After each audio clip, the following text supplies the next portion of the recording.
The Prime Minister has indicated that there could be further inquiries into Scott Morrison's secret ministry saga. Anthony Albanese will receive legal advice from the Solicitor General today, but he's told Sky News that even if no laws were broken in the process, the former Prime Minister did breach long-standing parliamentary conventions. And our political editor Andrew Clennell continues the story. Some of more than $800 million in manufacturing grants that were doled out by former Prime Minister Scott Morrison after he secretly swore himself in as Industry Minister will be reviewed to see if any of them should be scrapped, Prime Minister Anthony Albanese says.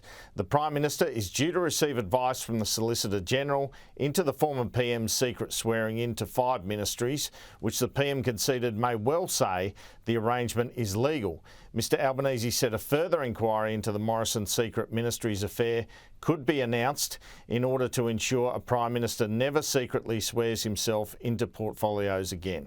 I haven't seen yet a suggestion that anything illegal has happened, but what is very clear is that conventions have been overturned completely and ignored, and the Westminster system of our democracy has been undermined by the decisions that were made by the former Prime Minister. From that, it sounds like it's at least possible to you, the Solicitor General will come back and say, look, it's legal. If he finds it's legal, will you consider a fuller inquiry, or what will be your action then, or will you just leave it at that point?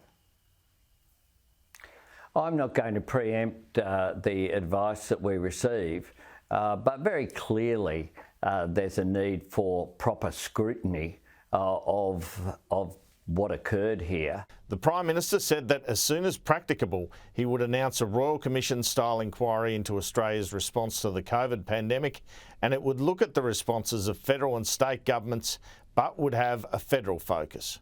The interaction between the different levels of government, of course, were critical to the response to the COVID pandemic.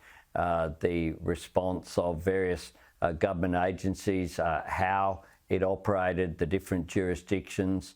The Jobs and Skills Summit that will be held in less than a fortnight will not be as ambitious as going for the sort of prices and incomes accord that Bob Hawke had introduced after his economic summit in 1983, but it will be about bringing employers and unions together and working to improve wages and profits without causing inflation to rise, the Prime Minister says.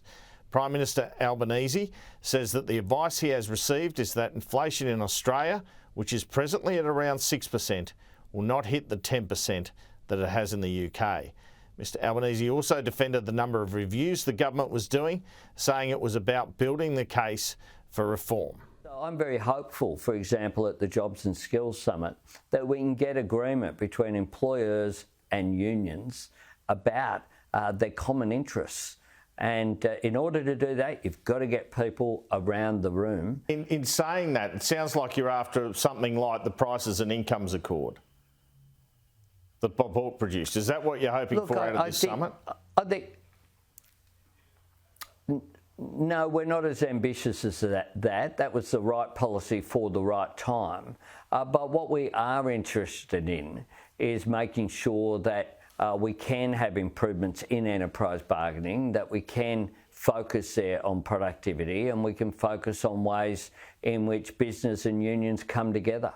Asked for the 3 biggest challenges he was facing in this term of government, Mr Albanese said it was the economy, strategic competition in the region, including the rise of China, and the cost of living.